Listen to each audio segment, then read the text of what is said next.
महत्वपूर्ण सेशन में हम बात करने वाले हैं संविधान से जुड़े हुए एक महत्वपूर्ण टॉपिक जिसका नाम है राज्य के नीति निर्देशक तत्व। यहाँ से बहुत सारे कॉम्पिटिटिव एग्जाम में यहाँ से प्रश्न पूछे जाते हैं, तो बिना देर किए हुए इस वीडियो की शुरुआत करते हैं। आज का जो टॉपिक है राज्य के नीति निर्देशक तत्व, इसको इंग्लिश में क्या बोलते हैं? Directive principles of state policy, यानी राज्य के नीति निर्देशक तत्व हमें पढ़ना है। यह संविधान के किस भाग में है, किस अनुच्छेद से किस अनुच्छेद तक है और इसका उद्देश्य और महत्व क्या है, इन सारी बिंदुओं पे हम डिस्कस करेंगे।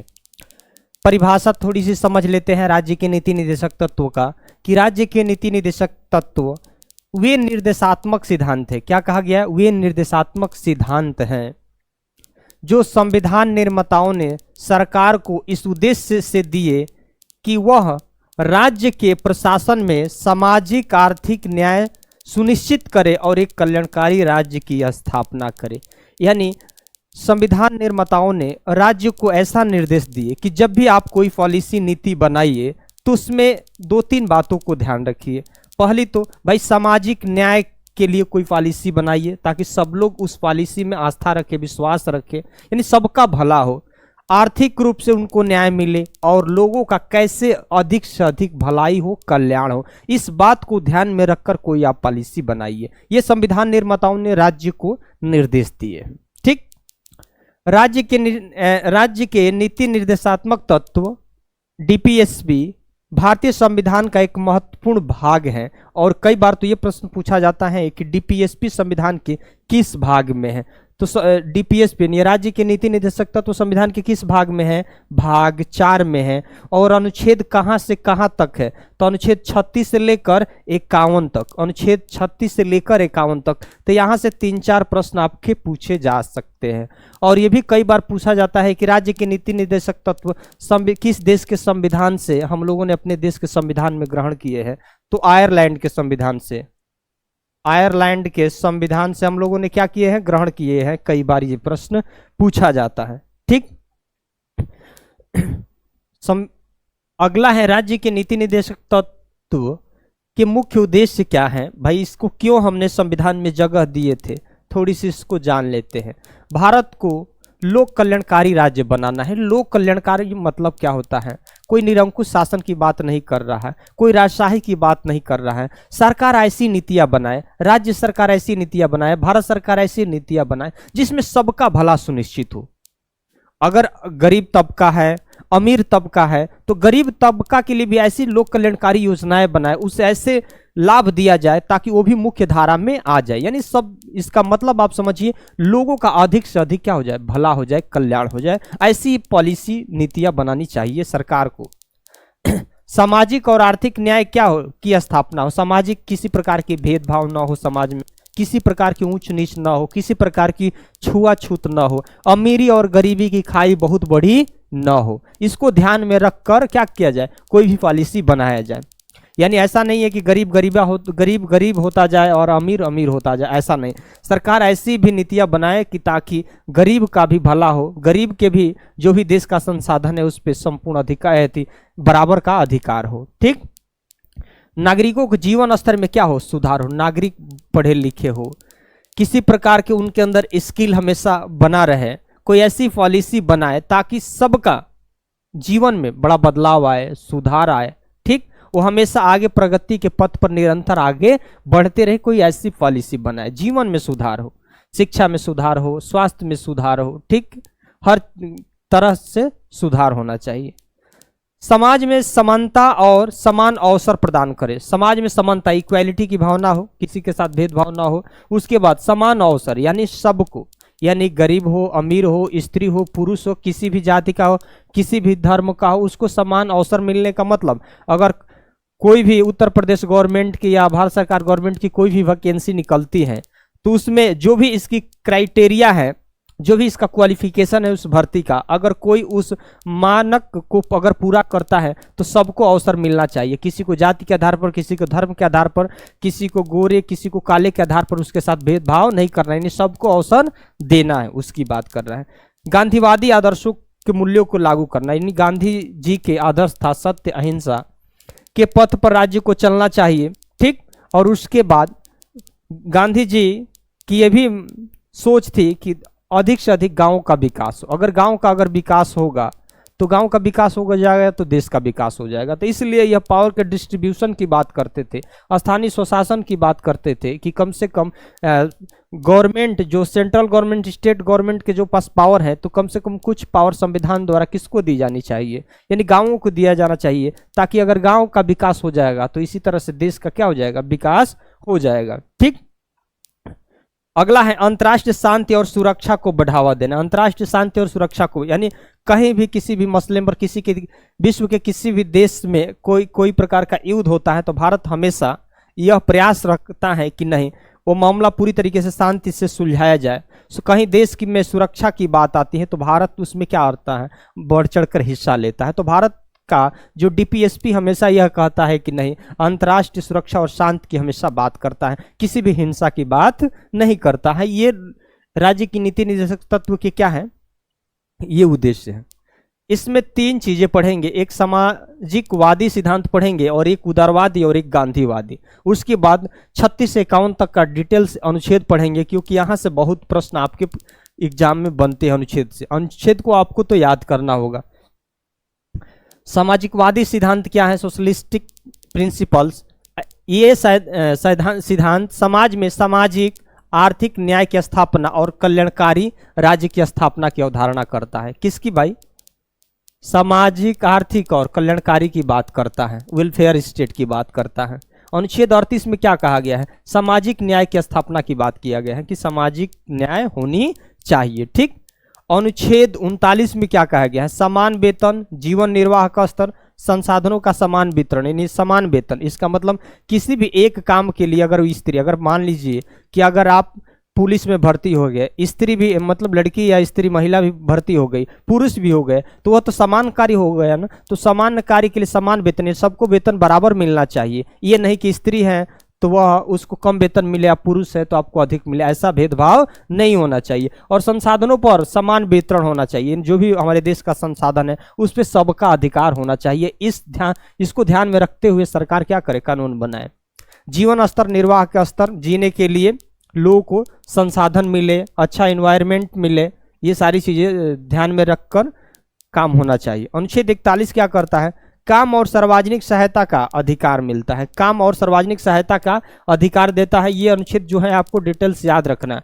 अनुच्छेद 42 काम करने की उचित स्थिति और मातृत्व लाभ मिलना चाहिए। काम करने की उचित स्थिति, अगर कोई भी कारीगर मजदूर को आप अगर किसी कंपनी में करता है काम, तो इसका मतलब यह नहीं कि वहाँ का एनवायरनमेंट पूरी तरीके से दूषित है या उसको उसके जीवन का बहुत खतरा है उस इलाके में काम करने में, तो कम से कम कंपनी को ये गवर्नमेंट निर्देश देती है कि अच्छा वातावरण हो। इसका मतलब ये नहीं कि मजदूर है तो आप कहीं भी काम करा सकते हैं, इसका मतलब नहीं। आप उसको ध्यान में रखते हुए उसके जीवन स्तर को ध्यान में रखकर, उसके जीवन को ध्यान में रखकर आप काम कराएंगे, उचित काम कराएंगे, और परिस्थिति अनुकूल होना चाहिए उसके काम करने के लिए। मातृत्व का लाभ होना चाहिए। अब यहाँ पे क्या, अगर मान के चलिए कोई महिला है या लड़की है और उसका मान के चलिए बच्चा होने वाला है, तो अब उसको गवर्नमेंट क्या करती है, कुछ छुट्टी प्रोवाइड करती है। आप सोचेंगे कि नहीं भाई, अब स्त्री है, आप पुरुष है, स्त्री है, सोचेंगे कि नहीं जब समान काम के लिए समान वेतन मिलता है तो वो भाई उसको भी जब उसका बच्चा पेट में होता है तो अब उसको गवर्नमेंट क्या करती है, छूट देती है। तो आप वहाँ ऐसा नहीं करने वाले हैं कि हम उसको क्यों अधिक छूट मिल रहा है, क्योंकि वह अपने बच्चे के पोषण करने, देखभाल करने के लिए ये सारी चीजें उसको अधिक लाभ मिलता है। ठीक है। अनुच्छेद 43 मजदूरी और कुटीर उद्योग को प्रोत्साहन देना। इसका मतलब ध्यान रखिएगा, छोटे छोटे उद्योग को क्या किया जाता है, छोटे छोटे उद्योग जो होते हैं आम जनमानस के लिए होता है। बड़ा उद्योग कंपनी तो आम जनमानस नहीं लगा पाती, इसीलिए कम से कम ये ध्यान रखना है कि सामाजिक में छोटे छोटे उद्योग को भी बढ़ावा देना चाहिए। जैसे कुटीर उद्योग, लघु उद्योग, ये है हथकरघा वगैरह पे क्या करना चाहिए, गवर्नमेंट को बढ़ावा देना चाहिए ताकि छोटे लोगों का भी विकास हो सके। अनुच्छेद 47 पोषण स्तर और स्वास्थ्य का भी उन्नयन, यानी पोषण को भी ध्यान में रखना चाहिए। ऐसे देखिएगा गवर्नमेंट, जैसे मान के चलिए बहुत सारी दुकानों वगैरह पर देखते हैं कि बहुत सारे मिलावटी पदार्थ मिलाए जाते हैं, जो कि आप अगर खाते हैं तो उसके लिए आपके लिए नुकसान होता है। तो गवर्नमेंट को भी कम से कम ध्यान देना चाहिए कि उसको क्या करे, पाबंदी करेगी और रोकेगी, यानी छापेमारी भी दुकानों पर होता है। या जो भी अगर छोटे छोटे बच्चे हैं, या आपने देखा मिड डे मील योजना वगैरह देखते हैं, या गाँव में वगैरह में कोई महिलाएँ प्रेग्नेंट होती हैं तो उसके लिए गवर्नमेंट क्या करती है, तरह तरह की योजनाएं, पोषण उनको क्या करती है, प्रोवाइड करती है। ठीक, तो इसको ध्यान में रखकर क्या करती हैं, सारी चीजें कानून बनाया जाता है। तो ये होना चाहिए सामाजिक। और उसके बाद उदारवादी सिद्धांत क्या है? उदारवादी सिद्धांत में समझ लीजिए इसमें किसकी बात किया गया है, इसमें भाई व्यक्तिगत स्वतंत्रता की बात की गई है, व्यक्ति की स्वतंत्रता की बात की गई है, शिक्षा की बात की गई है और अंतर्राष्ट्रीय शांति से जुड़े होते हैं। इसमें अनुच्छेद 44 क्या कहता है, समान नागरिक संहिता, यूनिफॉर्म सिविल कोड की बात करता है। पूरे देश में अगर सबके लिए क्या हो, कानून बराबर हो। ठीक, किसी भी धर्म किसी भी जात के लिए सबके लिए क्या हो, कानून बराबर हो। अनुच्छेद 45 बच्चों के लिए प्रारंभिक शिक्षा की बात किया जाता है, यानी 0 से जो 6 वर्ष के उम्र के जो बच्चे हैं उनके स्वास्थ्य के देखभाल के लिए बात किया जाता है, गवर्नमेंट के लिए देखभाल करेगी। ठीक, उसके बाद यही अनुच्छेद 45 जो है आगे चलकर ध्यान दीजिएगा, 86वें संविधान संशोधन हुआ ना, कब हुआ था, 2002 में। और क्या किया गया, और इस जो है 86वें संविधान संशोधन जो ये राज्य के नीति निर्देशक तत्व था, इसको क्या कर दिया गया, मूल अधिकार में जोड़ दिया गया। और अनुच्छेद किस में, अनुच्छेद 21 क में क्या बना दिया गया, मूल अधिकार बना दिया गया। और मूल अधिकार मतलब 6 से अब 14 वर्ष के बच्चों को क्या मिलेगा, निःशुल्क और अनिवार्य शिक्षा मिलेगा। ठीक है। अनुच्छेद 48 कृषि और पशुपालन का आधुनिकीकरण होने वाला, कृषि पर और पशुपालन पर, ये सारी चीजें पर गवर्नमेंट क्या करे, कोई भी पॉलिसी बनाए तो कम से कम उसमें वैज्ञानिक रिसर्च करके किसानों को हमेशा क्या करे, अवगत कराया, उसके बाद नई नई टेक्नोलॉजी दे ताकि भाई उनका भी विकास हो सके। अनुच्छेद 50 न्यायपालिका और कार्यपालिका का पृथककरण है, यानी न्यायपालिका न्यायपालिका क्या है, हमारे देश में पूरी तरीके से स्वतंत्र है, वह किसी के दबाव में नहीं काम करती है, तो पूरी तरीके से पृथककरण है, यानी कार्यपालिका कभी भी न्यायपालिका के मामले में हस्तक्षेप नहीं करेगी। उसके बाद अनुच्छेद 51 अंतर्राष्ट्रीय शांति और सुरक्षा को क्या करना है, बढ़ावा देना है। तो हमने बताया कि ये अनुच्छेद 36 से 51 थे, लेकिन इसमें डिटेल्स लाइन से सारे हम ये भी ले लिए हैं, जितने भी अनुच्छेद हैं। इसमें थोड़ा सा गांधीवादी सिद्धांत देख लीजिए। अब मैंने कहा ना कि ये ऐसा वीडियो बनाया है, इसमें इतना मैटर कलेक्ट किए हैं कि आप किसी वीडियो में इस तरह का आप सारी चीज़ें नहीं देखेंगे। अगर आपको अगर अन्य वीडियो से बेहतर अगर लग रहा होगा तो निश्चित कमेंट करके बताइएगा। गांधीवादी सिद्धांत ये महात्मा गांधी जी के विचारों पर आधारित है। ग्राम स्वराज की हमेशा गांधी जी बात करते थे, कुटीर उद्योग की बात करते थे, नशा निवारण की बात करते थे, महिलाओं और पशुओं की रक्षा की बात करते थे, जैसे विषय इसमें शामिल है। अनुच्छेद 40 में कई बार प्रश्न पूछे जाते हैं। ये अनुच्छेद तो आप याद कर लिए तो समझ लीजिए कि हर एग्जाम में 2-3 प्रश्न आपको मिल ही जाएगा। पंचायतों की गठन कई बार पूछा जाता है। अनुच्छेद 40 में क्या वर्णित है, पंचायतों का गठन। अनुच्छेद 43 में कुटीर उद्योग को क्या करना है, बढ़ावा देना है। ठीक है। अनुच्छेद 46 अनुसूचित जाति और जनजाति की शिक्षा और आर्थिक उन्नति की बात करता है। अनुच्छेद 47 शराब और मादक पदार्थों का निवारण की बात किया जाता है। अनुच्छेद 48 गो संरक्षण और पशु का कल्याण, यानी गो संरक्षण यानी गायों के संरक्षण और पशु का कल्याण की बात करता है। ठीक, क्योंकि सब में जीवन है और सबका भला होना चाहिए। अब यहाँ से देखिए, ये जो 36 से 51 तक लाइन से हमने लिया है अनुच्छेद, और आप इसको स्क्रीनशॉट भी ले सकते हैं। यहाँ ध्यान दीजिए, ये सारी चीजें हैं ना, अब इसको आप स्क्रीनशॉट ले लीजिए, उसके बाद हम सारी चीजें बताते हैं आपको। यहाँ ध्यान दीजिए, यहाँ नोट डीपीएसपी को अदालत में लागू नहीं कराया जा सकता। ये प्रश्न बहुत महत्वपूर्ण है, परिवर्तनीय नहीं है। इसका मतलब डीपीएसपी को अदालत में लागू नहीं कराया जा सकता है। जैसे ध्यान दीजिएगा, कहने का मतलब है नॉन जस्टिसेबल, लेकिन ये राज्य के नीति निर्माण का मार्गदर्शन करते हैं। यानी राज्य सरकार कोई भी नीति निर्माण करेगी तो थोड़ा सा उसको क्या करता है, ये गाइड करता रहता है। ठीक है। ये परिवर्तनीय क्या नहीं है, इसका मतलब ध्यान से सुन लीजिए। अगर लगे कि स्टूडेंट्स हैं बीए एमए बीकॉम एमकॉम में आपने एडमिशन लिया है, आपको स्कॉलरशिप मिलना चाहिए, ये क्या बोलता है, राज्य के नीति निर्देशक तत्व बोलता है, ताकि भाई आपका कल्याण हो, आपका भला हो। अगर राज्य के नीति निर्देशक तत्व आपका किसी कारणवश आपके खाते में छात्रवृत्ति नहीं आए तो आप न्यायालय का दरवाजा नहीं खटखटाएंगे, क्योंकि लास्ट में गवर्नमेंट लिख देती है कि हमारे पास फंड नहीं होने की वजह से हम आपका छात्रवृत्ति नहीं देते हैं। तो आप धरना देते हैं, प्रदर्शन करते हैं, एप्लीकेशन देते हैं, लेकिन उसको न्यायालय में परिवर्तनीय नहीं है। राज्य से आप जबरन उसको लागू नहीं करा सकते हैं। बस राज्य की ये मंशा रहती है कि सबके खाते में छात्रवृत्ति जाए, सबके खाते में पेंशन जाए, सबके खाते में पीएम किसान जाए। लेकिन अगर राज्य की सरकार के पास, भारत सरकार के पास संसाधन ही न रहे तो आपको कैसे देगी? तो इसके लिए आप न्यायालय का दरवाजा खटखटाएंगे नहीं, वो राज्य के संसाधन पर निर्भर करता है। डीपीएसपी से संबंधित अनुच्छेद 36 से 51 तक एक बार देख लीजिए।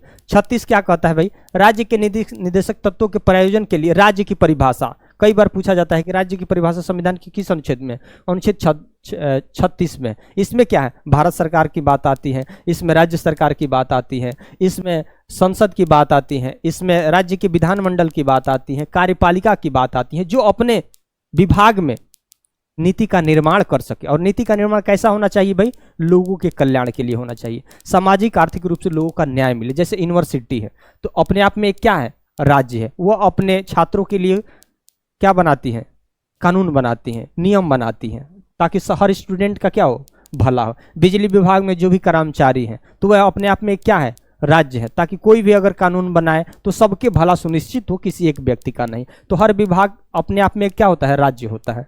ठीक। अनुच्छेद 37 क्या कहता है, इन तत्वों की बाध्यता न्यायालयों द्वारा परिवर्तनीय नहीं है, लेकिन शासन में मूल तत्व माने गए हैं। यानी 37 क्या कहता है, 36 तो राज्य की परिभाषा कहते हैं, 37 क्या कहा कि न्यायालय आप नहीं जा सकते, सीधे समझिए। अनुच्छेद 38 क्या है भाई, राज्य द्वारा सामाजिक आर्थिक और राजनीतिक न्याय को बढ़ावा देना। 38 में सामाजिक आर्थिक राजनीतिक न्याय को आपको बढ़ावा देना है। ठीक।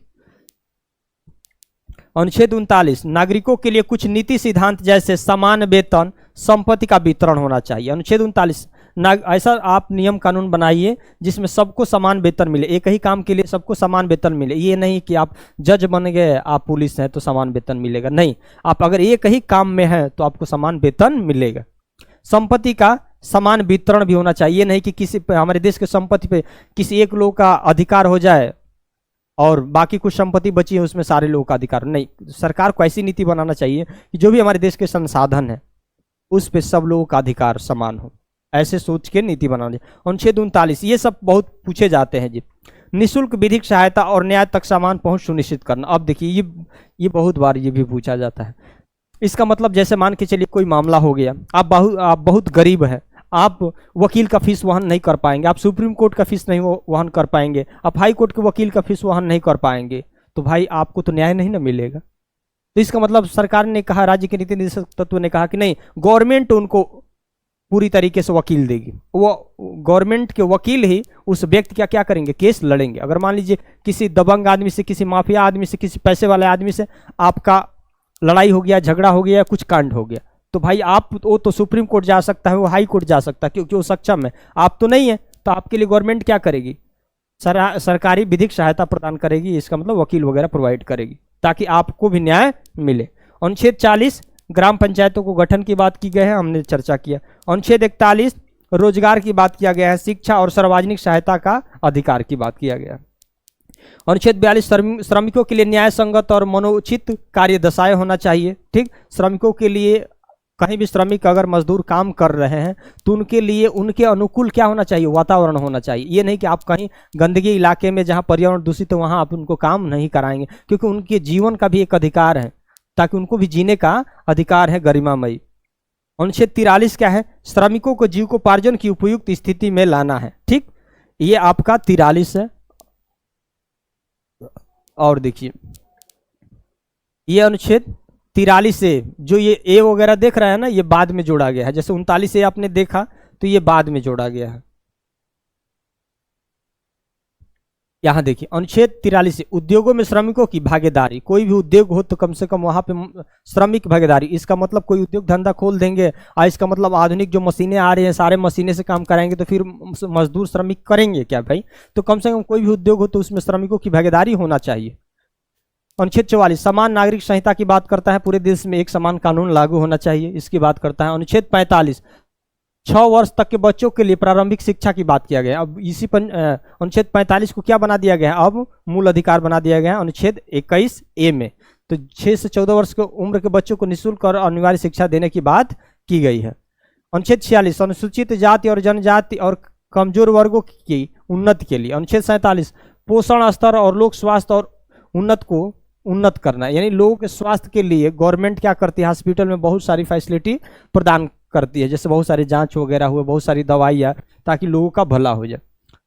अनुच्छेद 48 कृषि और पशुपालन का संगठन, गौ हत्या पर रोक की बात किया जाता है। अनुच्छेद 48 से बाद में जोड़ा गया है ना, तो ये पर्यावरण और वन्य जीव की सुरक्षा की बात किया गया। पर्यावरण और वन्य जीव की सुरक्षा होनी चाहिए। ठीक। अनुच्छेद 39, स्मारकों और ऐतिहासिक महत्व की वस्तुओं को क्या करना, सुरक्षा करना। कोई भी पुराने स्मारक हो या ऐतिहासिक कोई भी स्थल हो, उसको क्या करेगी गवर्नमेंट, संरक्षण करेगी, सुरक्षा देगी, ताकि पुरानी चीजों को, पुरानी यादों को ताजा बनाए रखा जा सके। अनुच्छेद 50, कार्यपालिका और न्यायपालिका का पृथककरण, यानी अलग अलग की बात किया जाता है कि कोई मामले में इसके हस्तक्षेप नहीं करें, क्योंकि न्यायपालिका अपने आप में पूरी तरीके से स्वतंत्र। अनुच्छेद 51, अंतर्राष्ट्रीय शांति और सुरक्षा को क्या किया गया है, बढ़ावा देने की बात किया गया है। तो ये अनुच्छेद आपका 36 से 51 तक था, डीपीएसपी है, संविधान के भाग 4 में है, और ये आपके लिए बहुत ही महत्वपूर्ण है। आपको पूरी तरीके से इसको तैयार कर लीजिएगा, क्योंकि बहुत सारे कॉम्पिटिटिव एग्जाम में यहाँ से प्रश्न